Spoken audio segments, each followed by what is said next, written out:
Samsung has launched their all-new budget smartphone, the Samsung Galaxy M14.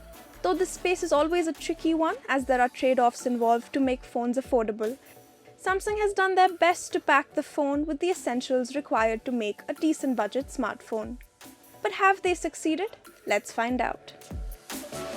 Samsung has kept the design of the phone very simple. You get a plain back with a metallic finish and your camera system's on the left. This minimalistic design has become Samsung's go-to design language in their recent phones. The side and the back is a single case, so you won't see any divisions between the side and the back of the phone. The phone has a Type-C port, speaker grill and microphone at the bottom. The fingerprint scanner is embedded in the power button on the right side of the phone and the dual SIM card slot with a dedicated SD card slot. The top has the secondary microphone. The phone is a little heavy, weighing in at about 200 grams, but we'll get to the reason for that later. The display is a 6.6-inch FHD plus LCD display. What's notable is that it is a PLS LCD, which is better than an IPS LCD display. So the colors, black point, contrasts you get on this screen is much better than LCD displays, which makes for a pleasant viewing experience. The 90Hz refresh rate, which is rare for this price segment, is nice to have. The animations also look quite smooth. The downside of the display is that it has poor usability under sunlight. The phone sports a mono speaker which is loud enough for your basic multimedia needs. The phone is powered by Samsung's EXYNOS 1330 processor, which is based on a 5nm platform, which means it's power efficient. The processor performs quite well when it comes to handling day-to-day tasks such as watching videos, browsing the web, messaging, and bidding your time on social media.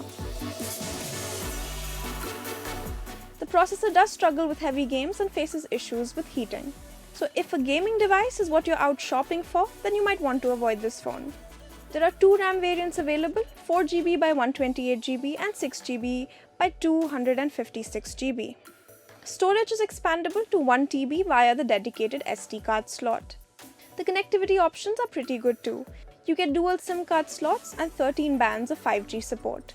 The camera system is a 50MP primary camera with a 2MP depth sensor and 2MP macro camera.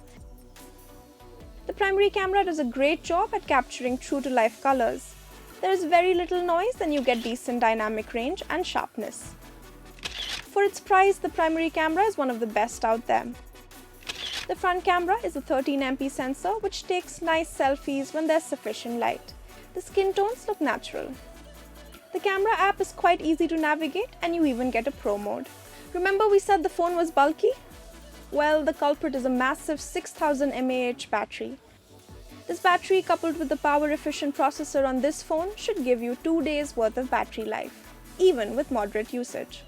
The phone supports 25-watt charging, but Samsung does not provide the charging brick in the box.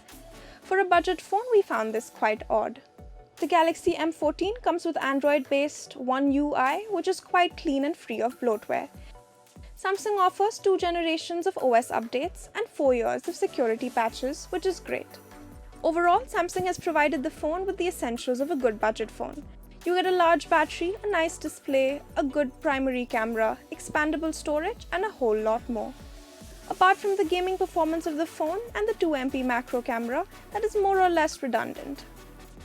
The Samsung Galaxy M14 is a considerable upgrade over its predecessor and definitely a worthy option, with prices starting at $13,990.